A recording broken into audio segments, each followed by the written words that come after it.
There's a lot of talk on college campuses these days about the dangers of free speech. Perhaps if you knew the history of free speech and how it came to be as a political concept, where it originated, and the crazy thing that had to happen to set it loose upon Western civilization, perhaps more people might be able to weigh the dangers of not having free speech. My name is Gregory Thomas Jeffers. I descend from the Quaker families, the Thomas of Philadelphia and the Jeffers of Egg Harbor, New Jersey, who arrived in America in the late 1600s. My ancestors arrived probably 3 generations before the Thomas and the Jeffers families arrived in Jersey and in Philly. I'm a 13th generation friend and American. And I want to tell you a little story about my family's ancestry, and their role in the greatest political achievement in the history of mankind. You see, my ancestor was William Robinson. Now, you don't know this name, but William Robinson was a Quaker, and he was hanged in Boston in October of 1659. Let me tell you the story. It's a terrible and cowardly historical event that introduced the idea of freedom of speech to the American body politic. Before this event, there was no such thing, no concept that people should be able to speak freely about their political and religious belief systems and values. The American story of free speech belongs to the Boston Martyrs. The Great Migration of English settlers from 1630 to 1640 was fueled in large part by people seeking religious freedom for themselves, but not for others. These migrants were unified in faith and living far from home in less than ideal conditions, and over time created a Puritan theocracy little different from the theocracies of the Middle East and North Africa. The Puritans fled religious persecution only to become tyrants and oppressors themselves. In October of 1659, 3 Quakers, my ancestor William Robinson, Marmaduke Stevenson, and Mary Dyer, were to be hanged in Boston for apostasy. On the 27th, the 3 were led to an elm tree for the painful death by strangulation. The people of Boston were appalled at the prospect of murdering citizens for speech, and rightly so. And the governor had to call in the troops to maintain order. Before his death, Robinson's last words were about his faith, to which a Puritan minister told him to shut up. You are about to die with a lie in your mouth, before kicking him off of the ladder. The 2 men were summarily hanged. But the hanging of a woman was unheard of, and Mary Dyer received a last-minute reprieve. Mary Dyer fled first to Rhode Island and then back to England. But she returned to Boston and challenged the authorities, saying they would have to change the laws or hang a woman.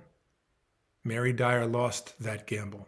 In June of 1660, less than a year after the judicial murders of Robinson and Stevenson, Dyer was hanged in Boston.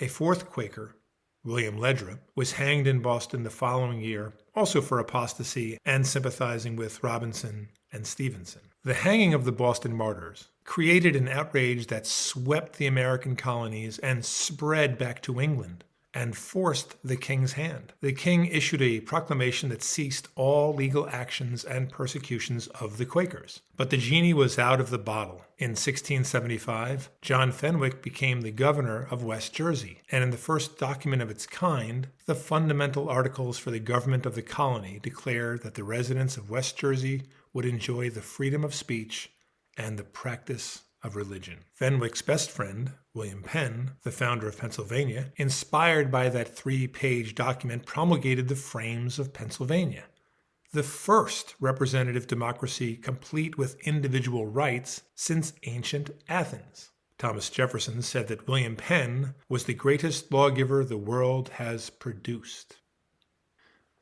Our rights as Americans to the freedom of speech and the practice of religion are a direct result of the sacrifices of the Boston Martyrs: William Robinson, Marmaduke Stevenson, William Ledra, Mary Dyer.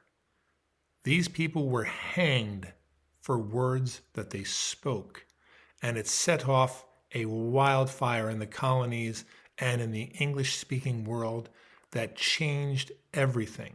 Think about that the next time someone tells you that free speech is dangerous. Think about that the next time somebody cancels someone blocks someone from speaking, someone takes down a comment on some social media page. These are the actions of puritanical and authoritarian nitwits. We must speak, we must be able to think, and we must be able to be heard. The people, our people, have a right to hear. They have a right to speak, to practice their religion, and they have a right to hear new ideas. This is the great accomplishment and the great gift of the early American Quakers, and especially the Quaker Martyrs of Boston, to the liberal democracies of today. What has happened in academia, on our campuses, our Friends General Conference meeting houses, is a national disgrace. Let us remember the accomplishments of the people who left us life and liberty. Thanks for tuning in. I'm Greg Jeffers for the Flyover Land podcast and the American Quaker Friends Church. Hi, I'm Greg Jeffers, author of the best-selling book, Prosperous Homesteading. I'm an author, writer, blogger, and homesteader. This is my labor of love. My latest novel, 7 Years of Famine, is available now at Amazon. Thank you.